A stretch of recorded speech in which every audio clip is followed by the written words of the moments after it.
कल रात की बात कर रहा हूं मैं, है ना। तो ये थोड़ा सा उचित नहीं है। क्यों तुलसी भैया, चाहे वो सचिव रहे या रोजगार सहायक रहे, संगठन का जो निर्णय होता है वही सर्वमान्य होता है। साथियों, लगातार आप सभी अपने ब्लॉक मुख्यालय, अपने घर को त्याग करके अपने हक की लड़ाई के लिए संघर्ष करने के लिए आज कल से इस ईदगाह भाटा राजधानी रायपुर में उपस्थित हुए हैं।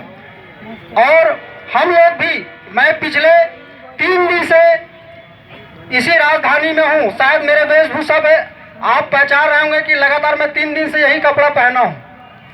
घर जाने के लिए रोज इच्छा होता है लेकिन नहीं जा पा रहा हूँ, क्योंकि यथासंभव हम दोनों भाई मिलकर के ये प्रयास में लगे हुए थे कि शासन के द्वारा, मंत्रियों के द्वारा हमारी मुलाकात हो और हमारे रोजगार सहायक और सचिव भाइयों के हित के विषय में कोई ठोस निर्णय हो। साथियों, मैं ज्यादा नहीं बोलना चाहूंगा, आपको इतना ही बताना चाहूंगा, धीरज धर्म मित्र और नारी, आपतकाल परखिए चारी।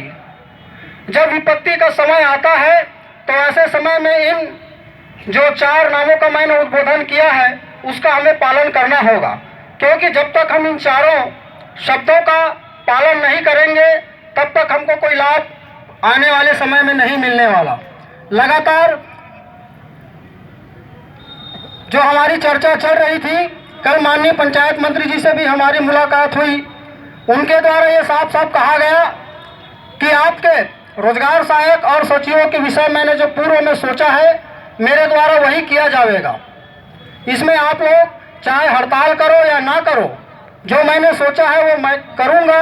ये बात माननीय पंचायत मंत्री द्वारा कल हमको रात को 9 बजे उनसे हमारी मुलाकात हुई, जिसमें उन्होंने अपना वक्तव्य दिया। साथ में कल मैं और मेरे प्रदेश की टीम, माननीय कमिश्नर साहब से भी हमारी मुलाकात हुई। उन्होंने भी कहा कि आप सबसे पहले जो 15-20 दिनों में जो नुकसान किए हो उस नुकसान की भरपाई आप करो। मैं आपकी जो बात है उस पीड़ा को मैं समझ चुका हूं और आने वाले समय में बैठ करके इस पर मैं खुद काम करूंगा। ये माननीय हमारे आयुक्त कैसर साहब ने कहा। और आज फिर हम दोनों संगठन माननीय कैसर साहब से फिर हम लोग मुलाकात किए, चूंकि संचालक भी है पंचायत विभाग और आयुक्त भी है मनरेगा। आज फिर उन्होंने यही बात कहा कि किसी भी शर्त में आप अपना जो काम है, जो 15-20 दिनों में जो नुकसान आपने छत्तीसगढ़ शासन का किया है, उस काम को बखूबी वापस जा करके उस काम को करिए। फिर आकर के हमारे साथ बैठ करके वार्ता कीजिए और जितना संभव हो सके आपको भविष्य को लेकर के मैं आपकी मदद करूंगा। उसके पश्चात हम लोग लगभग 4 बजे के आसपास हमारे पंचायत के जो सचिव हैं विभाग के, पंचायत एवं ग्रामीण विकास विभाग, प्रसन्ना सर से भी हमारी मुलाकात हुई। उन्होंने भी कहा कि आप जो यहाँ करने आए हो उसको तो पहले ही मैं कर चुका था, लेकिन आप लोग मेरी बात नहीं माने। लेकिन फिर भी मैं इस विभाग का मुखिया हूँ और आप मेरे अधीनस्थ कर्मचारी हो, तो मैं जितना हो सकेगा आपके लिए मैं करूँगा। आपके लिए जो विषय में हम लोग सोचे हुए थे वो फाइल चल रही थी, लेकिन अचानक आप लोग हड़ताल में गए और छत्तीसगढ़ शासन को इसका नुकसान उठाना पड़ा। जो पैसा गरीबों के जेब में जाना था वो पैसा नहीं जा पाया। जो पंचायत का जो काम विकास रुका हुआ है वो नहीं हो पाया।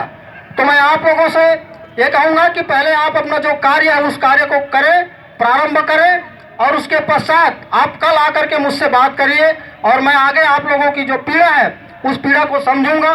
खासतौर पर रोजगार सहायकों के लिए कहा कि सचिवों का तो अच्छा है, कम से कम 10-15 हज़ार तनख्वाह है, लेकिन मैं समझता हूं कि रोजगार सहायकों को 5,000 जो रुपया मिलता है उससे किसी का घर नहीं चल सकता।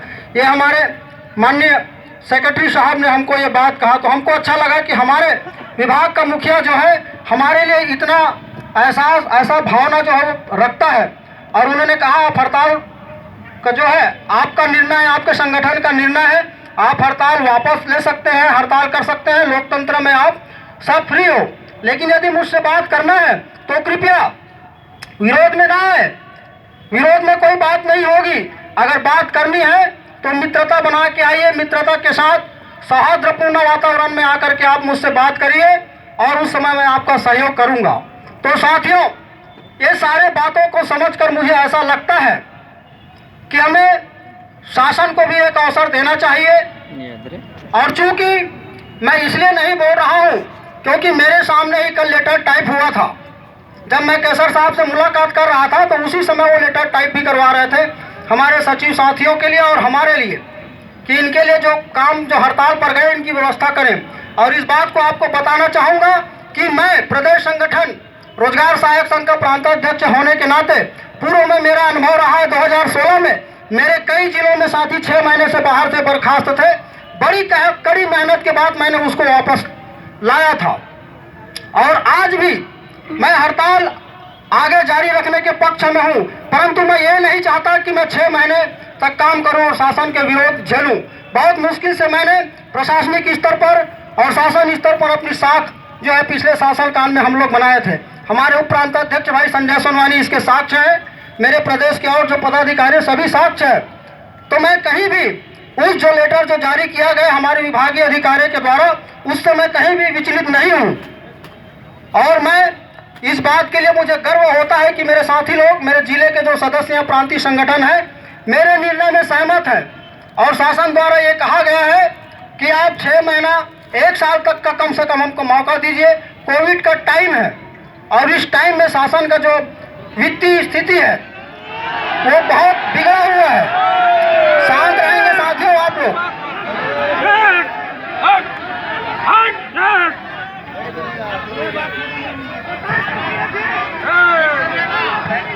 भाई लोग शांत रहेंगे, हड़ताल वापस नहीं होगा क्योंकि हम लोग समस्त प्रदेश के पंचायत सचिव पिछले 25 वर्षों से शोषित है। रोजगार सहायक भाई पिछले 14 वर्षों से शोषित है। तो हराम ज्यादा IAS अधिकारी लोग क्या कर रहे हैं? भाई शांत रहिए। शांत रहेंगे। मैं पहले ही बोल रहा हूँ कि मैं इस आदेश से कहीं डरने वाला नहीं हूँ। आप लोग शांत रहेंगे तभी मैं कुछ बोल पाऊंगा। भाई मंच के मर्यादा से अगर अधिक बात हो शांत रहो भैया, शांत रहो भैया, नहीं दिए शांत रहिए। पूरा उद्बोधन हमारे भैया का नहीं सुने हैं, लास्ट में कम से कम पूरा उद्बोधन। एक बात बता दूं साथियों, तुलसी भैया का तो मैं नहीं जानता लेकिन मैं बड़ा पगला इंसान हूँ। दोनों सीखे हो।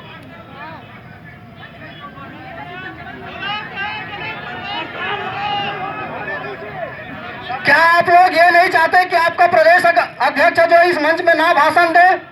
क्या ये हमारे संगठन का यही अनुशासन है? पिछले आप 25 दिनों से 22 दिनों से हम लोग एक साथ बैठे हुए हैं। किसके नेतृत्व में बैठे हुए हैं? गलत नेतृत्व। मैं इसीलिए आपको रिक्वेस्ट कर रहा हूं कि मैंने कभी भी ये नहीं कहा कि मैंने हड़ताल वापस लिया है। मैं एक कल बात बोला था, कितने रोजगार सहायक अपने जेब में इस्तीफा लेकर के आए तत्काल मेरे पास जमा करें।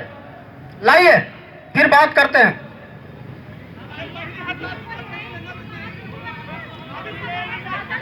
किसने कहा कि रोजगार सहायकों को बर्खास्त किया गया है? कोई है उसका प्रमाण देने वाला कि रोजगार सहायकों को बर्खास्त किया गया है? बताएंगे?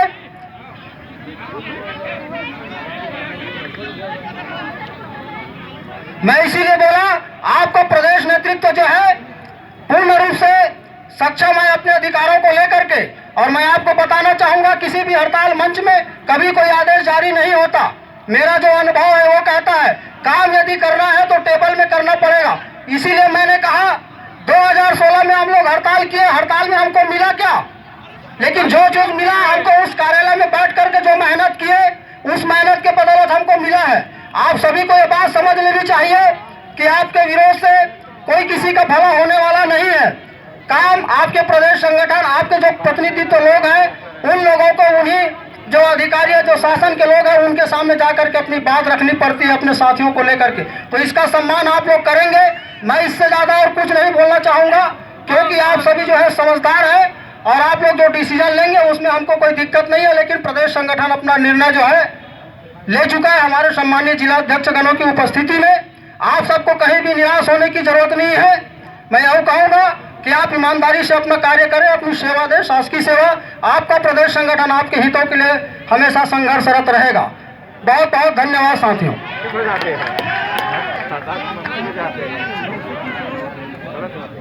बहुत बहुत धन्यवाद भैया। कम से कम भैया लोगों को अपना वक्तव्य रखने दो। अभी सब लोग जैसा